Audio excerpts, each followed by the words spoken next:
In space, no one can hear you trip the hell out on 80s synthwave music while watching something that looks like the inside of a kaleidoscope exploding.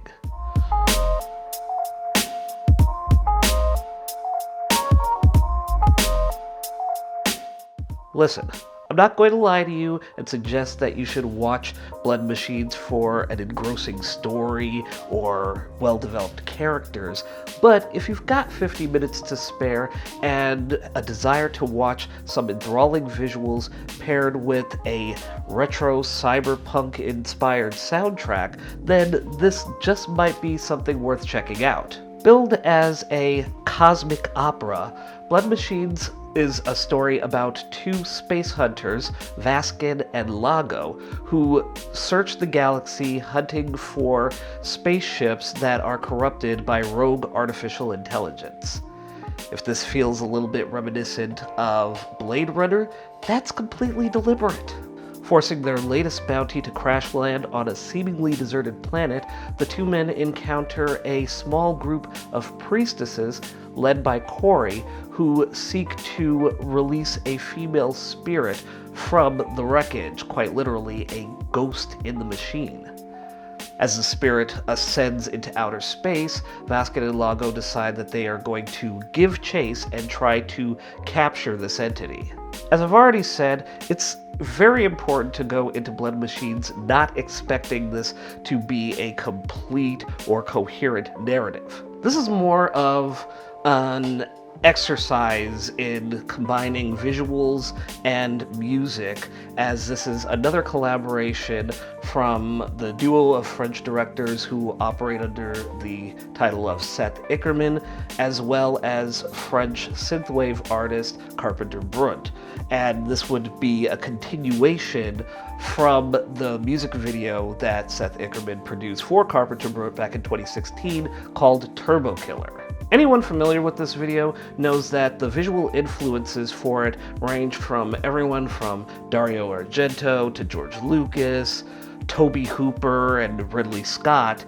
and was just such an amazingly unique combination of elements that went into creating something that is so inventive and creative that it made sense that all parties involved would want to continue the evolution of the story that was on display in that music video. Utilizing a lot of the iconography and themes from Turbo Killer, Blood Machines also draws influence from the entirety of the late 70s, early 80s sci-fi era, as well as even a little bit of the anthology comic book series Heavy Metal, or as it's known in its original French interpretation, Metal Hurlant. It feels like they're aping illustration of artists like Mobius and combining elements of Alien to create something that blurs the line between technology and organic matter in a very engaging way,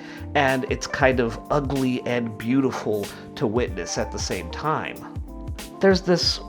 rough, mangled quality to the details when you look at everything up close, but as the landscape expands, you kind of appreciate the beauty of the shapes and silhouettes that you're seeing across this vast landscape of outer space. It's actually quite beautiful to look at. And given that this was funded by Kickstarter, I am legitimately impressed by what they were able to do as far as set design and visual effects, because you have so much that's going on and some of it looks like it might be a little chaotic, but at the same time you kind of get these disciplines together as far as using CGI and making sets and extending the sets, and everything just has this bizarre but breathtaking look to it that is just absolutely amazing to see. And again, for what they were able to do with their budget, that alone is a master feat as far as I'm concerned.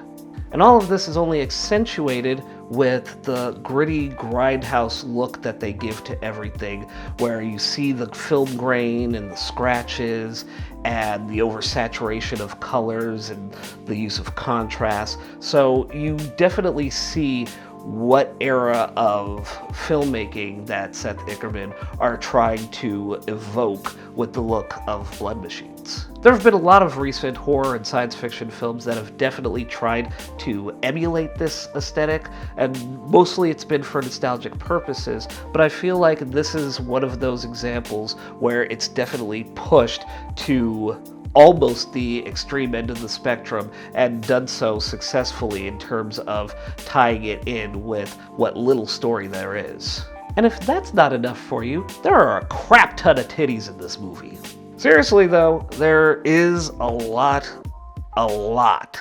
of nudity in Blood Machines, and it's hard to decide whether or not this was a tasteful creative choice that the filmmakers were making, or if they just really enjoy looking at naked breasts and women with upside-down crucifixes that glow on their bodies and cover up their genital regions.